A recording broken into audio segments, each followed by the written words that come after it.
Infância em Foco.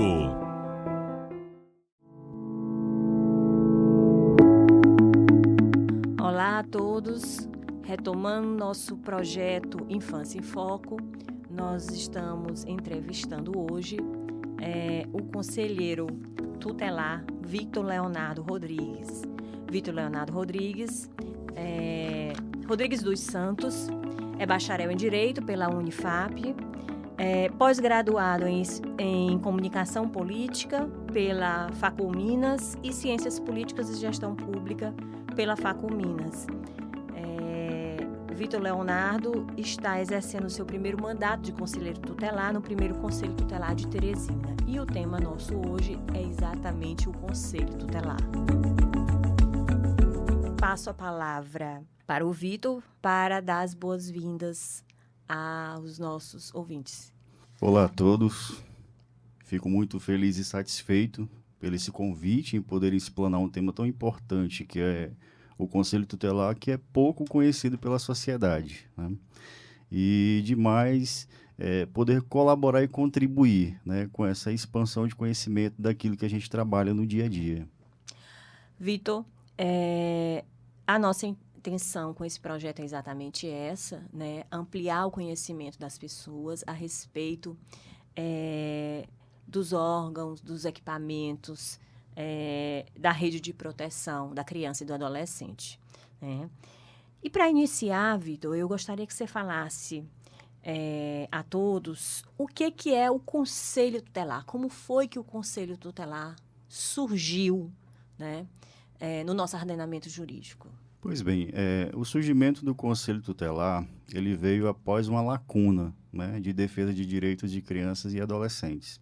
A gente tem conhecimento de que existia o Código de Menores, né, que era exercido por juízes de forma mais centralizada, mas não era de forma específica, não tendo a prioridade absoluta que o ordenamento jurídico garante às crianças e adolescentes no dia de hoje, né?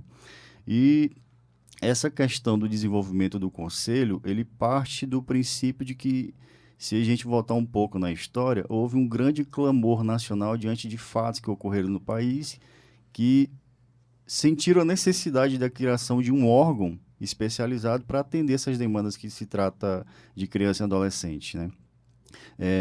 Existe um grande caso de comoção nacional que foi da criança Araceli, né, que aconteceu na Vitória, Espírito Santo, aquela barbaridade diante de toda a situação que aconteceu. E diante dessa demanda, desse clamor nacional, e com o nascimento posteriormente da Constituição Federal de 88, o nosso ordenamento jurídico ele deu base para nascer juridicamente um órgão que defendesse e desse prioridade absoluta às crianças e adolescentes do nosso país. Muito bem, Victor. É muito interessante essa simbologia, né, que nós adotamos no nosso ordenamento jurídico, né? E com a introdução da doutrina da proteção integral no nosso ordenamento jurídico, realmente foi necessário que se tirasse do Poder Judiciário a centralização das decisões e passasse para um órgão, né, administrativo que poderia agilizar as decisões no âmbito administrativo. Isso. E nesse contexto, como você mesmo disse, né, foi criado o Conselho Tutelar, e eu queria que você falasse para a gente aqui um pouquinho como é que esse órgão é composto, como se dá a forma de ingresso dos seus componentes, né? Sim. Você pode nos esclarecer um pouco para que as pessoas tomem conhecimento a respeito, um pouco mais a respeito do Conselho Tutelar? Só colocando aqui mais um ponto de vista a respeito do Conselho.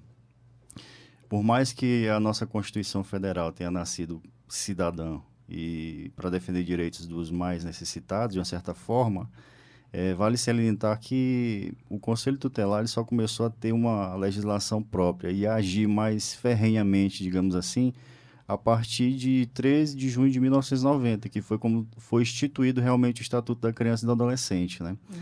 Apesar de, em 1988, com o nascimento da Constituição Federal, que toda a formação, mas foram anos e anos de lutas ainda até que se tivesse uma concretização dessa legislação para a defesa do direito da criança e do adolescente. Mas, retornando aqui sua pergunta, com relação à questão do ingresso, como é que se faz para adentrar nesse sistema do Conselho Tutelar, a composição, funciona da seguinte forma. O próprio Estatuto da Criança, ele, lá no seu artigo 131, né, tem que frisar também que ele diz que o Conselho é um órgão permanente e autônomo, não jurisdicional, encarregado pela sociedade de zelar pelo cumprimento dos direitos, e que cada município é responsável para que faça esse processo de escolha dos conselheiros tutelares. Lembrando que uma vez que o conselho tutelar é implementado dentro de um município, jamais ele pode ser desfeito, né? A tendência é que a estrutura de defesa do direito da criança e do adolescente seja cada vez mais melhorada e dada devidas condições para que isso possa realmente acontecer.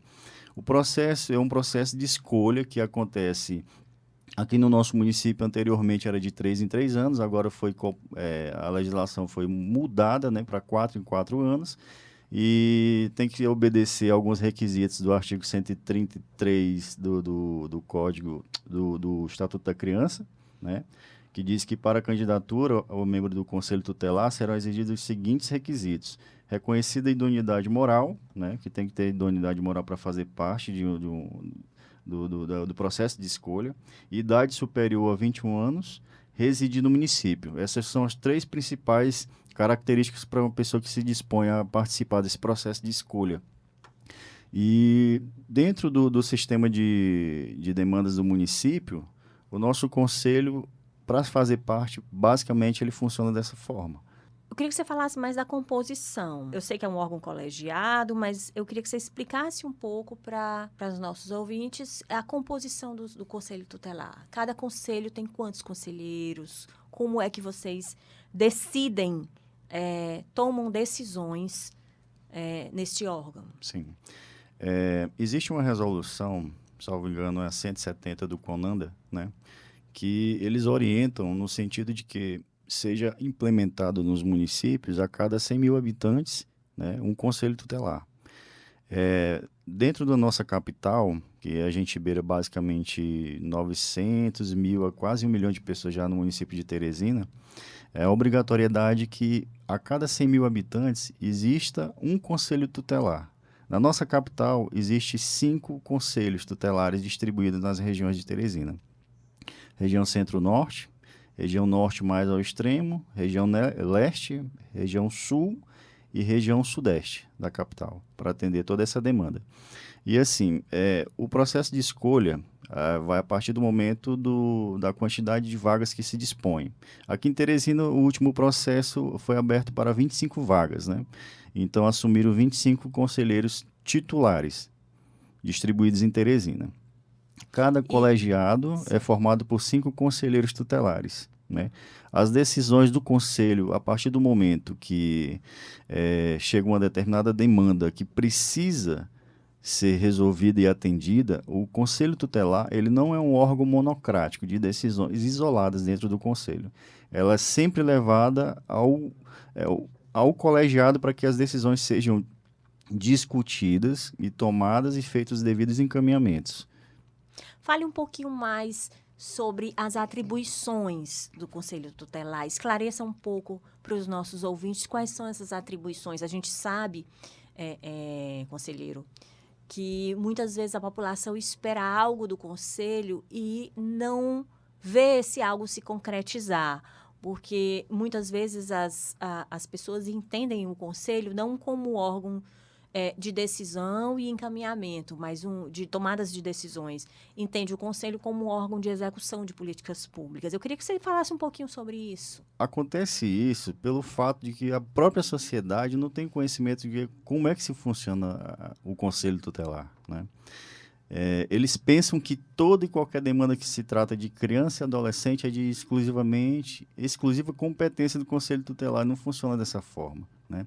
As nossas atribuições elencadas pelo ECA, lá no artigo 136, que a gente tem que atender as crianças e adolescentes nas hipóteses previstas no próprio artigo 98, atender e aconselhar os pais e responsáveis, né, aplicando as medidas que se caibam necessárias, promover a execução de nossas decisões, requisitar serviços públicos nas áreas de saúde, educação, serviço social, previdência, trabalho e segurança, representar junto à autoridade judiciária nos casos de descumprimento justificado de suas deliberações, encaminhar ao Ministério Público, né, notícia de fato que constitui infração administrativa ou penal contra os direitos das crianças e adolescentes, e também encaminhar à autoridade judiciária os casos de nossa competência, providenciar as medidas que se faz necessárias diretamente ao judiciário, expedir notificações para que os pais ou responsáveis compareçam ao Conselho Tutelar para qualquer esclarecimento e acompanhamento das denúncias que chegam até nosso conhecimento. Assessorar ao Poder Executivo Municipal, né, na elaboração de propostas orçamentárias com relação à questão de políticas públicas voltadas à criança e adolescente. Representar, em nome da pessoa e da família, promover e incentivar a comunidade. São basicamente o artigo 136 do ECA, né, são 12 incisos no total. Mas o foco principal do Conselho Tutelar é requisitar esses serviços públicos que as crianças e o adolescente precisam. É o direito à saúde, direito à educação. A partir do momento que uma criança tem seus direitos violados e os adolescentes também, o Conselho Tutelar, por si só, por base legal, ele tem todo o poder de requisitar esse serviço para que o Estado, que é o principal ator da sociedade, possa prestar esses serviços necessários que as crianças e adolescentes precisam. Ou seja, o Conselho Tutelar tem esse poder de aferir a necessidade e fazer os encaminhamentos aplicando as medidas necessárias. No entanto, a execução é feita por outras áreas do poder público e não pelo próprio Conselho Tutelar. Então, é bom que a população entenda isso, né? Isso mesmo. Que, da mesma forma que o juiz, ele determina que algumas políticas sejam aplicadas àquelas crianças e adolescentes, o Conselho também faz da mesma forma, Sim. Só que no âmbito administrativo, Isso. Mas a política é executada por outros órgãos. Isso mesmo. Isso é muito bom esclarecer para a população, para que eles entendam realmente a atuação do Conselho Tutelar. Sim. Mas me diga, quais são os principais tipos de casos que chegam ao Conselho Tutelar? Existe um leque, né? Mas os principais casos que a gente pode observar que é porta de entrada para as demais situações chama-se negligência, né? A partir de uma denúncia de negligência, demais situações se apresentam, melhor dizendo, né? Recebe a denúncia de negligência, que depois chega-se a uma determinada situação que causou maus tratos, né? Abandono de capaz, abuso sexual, e é uma gama de situações que tem que ser analisada, com cautela, principalmente. Então, esse é o principal papel do Conselho Tutelar, fazer essa análise e verificar qual a necessidade, em que setor de políticas públicas é necessário incluir essa criança e adolescente ou sua família, na verdade. Justamente. Pelo fato de o Conselho Tutelar, digamos assim, estar na ponta da lança, né, que a gente pode denominar assim a lança da defesa do direito da criança, a porta de entrada de denúncias, né, que chega ao Conselho por sermos os responsáveis, é basicamente através do Conselho Tutelar que se faz um processo de, digamos aqui, de triagem dos encaminhamentos que vão ser feitos a partir daquele primeiro atendimento. Ok.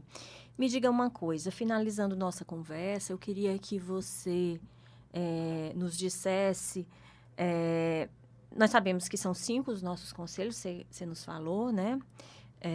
Mas eu gostaria que você dissesse aonde eles se localizam né? Onde as pessoas podem encontrar o endereço ou o contato para fazer algum tipo de denúncia, tanto na semana como nos finais de semana.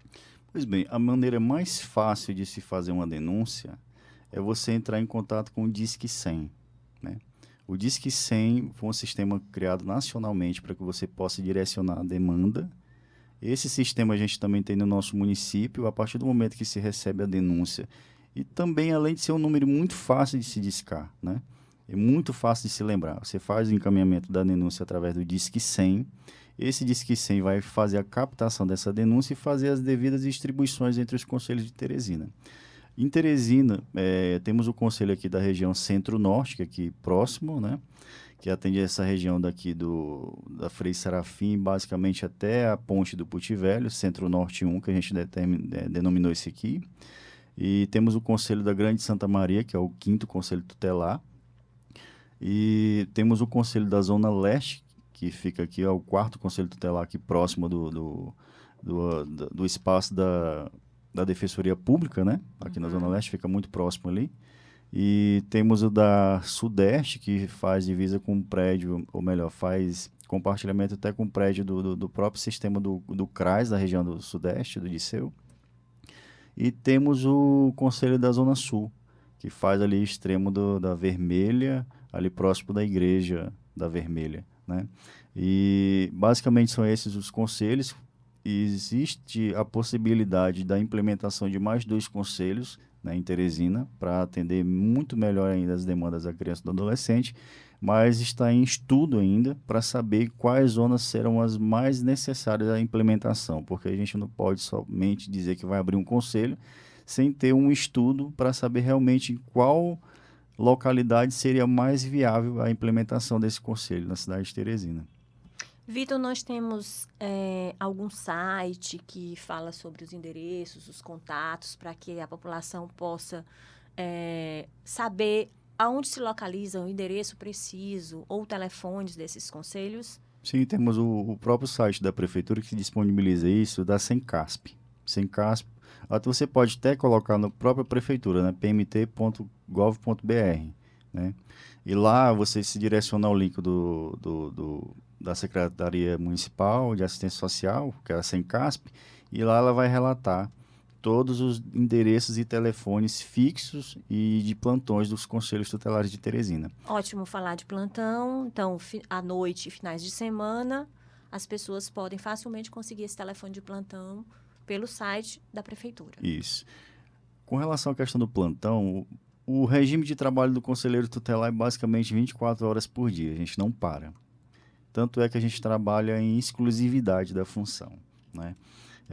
Os plantonistas trabalham 24 horas com os que já estão saindo de plantão, dando suporte também nas demandas, como funciona de forma colegiada, uns têm que dar suporte ao outro. Então, basicamente, os conselheiros em Teresina, como tem aquele ditado, igual cantiga de grilo, né? Em tiriça, como se dizem. Acabamos de falar com o conselheiro Vitor Leonardo, né, que nos esclareceu muito a respeito do surgimento, da composição, da forma de ingresso, das atribuições do conselho e de como fazer uma denúncia de violação de direitos a crianças e adolescentes, pelo menos na cidade de Teresina. Agradecemos muitíssimo a sua colaboração, né, as informações. E queria dizer aos nossos ouvintes que, num primeiro momento, na nossa primeira entrevista sobre as vacinas, nós disponibilizamos um número de WhatsApp para perguntas sobre temas relacionados à criança e adolescente, que é o 8631-948726, e que vocês podem mandar perguntas sobre os vários temas relacionados à criança e adolescente. Noticiamos que o próximo tema seria a adoção. No entanto, tivemos um problema com a nossa entrevistada, e de forma que esse será o nosso terceiro tema. Então, aguardamos, né, as perguntas, as sugestões, as críticas por meio desse WhatsApp. E queria informar também que nós já estamos pensando no 4º tema, né, que é sobre 2 temas bem palpitantes e pouco difundido entre as pessoas, que os grupos de apoio à adoção e o apadrinhamento afetivo de crianças e adolescentes dentro das instituições de acolhimento. Então, para quem quiser saber mais e tiver perguntas a serem feitas aos nossos entrevistados, podem se dirigir ao número do WhatsApp, que é 86-3194-8726. Muito obrigada a todos.